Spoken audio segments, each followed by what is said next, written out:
বিশ্ব বেহায়া দিবস। আরে ভাই, ভালোবাসা দিবস তো ওদের জন্য প্রয়োজন যাদের জীবনে কোনো ভালোবাসা নাই। আমার তো জন্মই হয়েছে ভালোবাসা দিয়া, সুবহানাল্লাহ। আর দ্বীন ওয়ান নাসিহা, আমার ধর্মই আমার ভালোবাসা, সুবহানাল্লাহ। ওদের ভালোবাসা নাই। কাদের? নাম নিলাম না, বুঝে নেন। ছেলে তার মায়ের বিশ্বাস করে না, মা তার ছেলেকে ভক্তি করে না, স্বামী তার স্ত্রীকে বিশ্বাস করে না, স্ত্রীও তার মাকে তার স্বামীকে বিশ্বাস করে না। আপনারা শুনলে অবাক হবেন, লন্ডনে আমি যে বাড়িতে থাকি তার পাশের বাড়ি ঝগড়া হচ্ছে। আমি আমার বাড়িওয়ালারে জিজ্ঞেস করলাম, 30 বছর লন্ডনে প্রোগ্রাম করি, লন্ডন, আমেরিকা, পৃথিবীর বহু দেশে, কি হয়েছে? পরে সকালবেলা জানতে পারলাম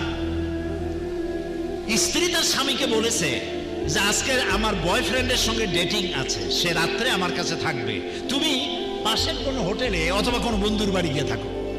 স্বামী বলছে এটা কথা হইল, তুমি আমার বউ, তুমি যাবে আরেকজনের সাথে, এটা কেমন কথা? রাগারাগি হয়েছে।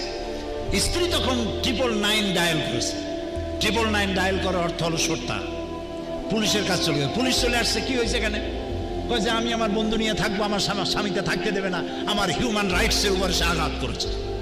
পুলিশ বলছে, আরে বেটা, তোমার বউ একজন বন্ধু নিয়ে থাকুক না, যে 10 জন বন্ধু নিয়ে, তা তোর কি? এই হচ্ছে দেশ, এই হচ্ছে ভালোবাসা, এই হচ্ছে ওয়েস্টার্ন সিভিলাইজেশন। ফাইনা তাযহাবুন, ইসলামের চাইতে নিয়ামত সারা পৃথিবীতে আর নাই। ইসলাম না থাকলে গোটা বিশ্ব পশুর বিচরণ ক্ষেত্র হয়ে যেত। ইসলাম আছে বলে এখনো দুনিয়া আছে, আলহামদুলিল্লাহ।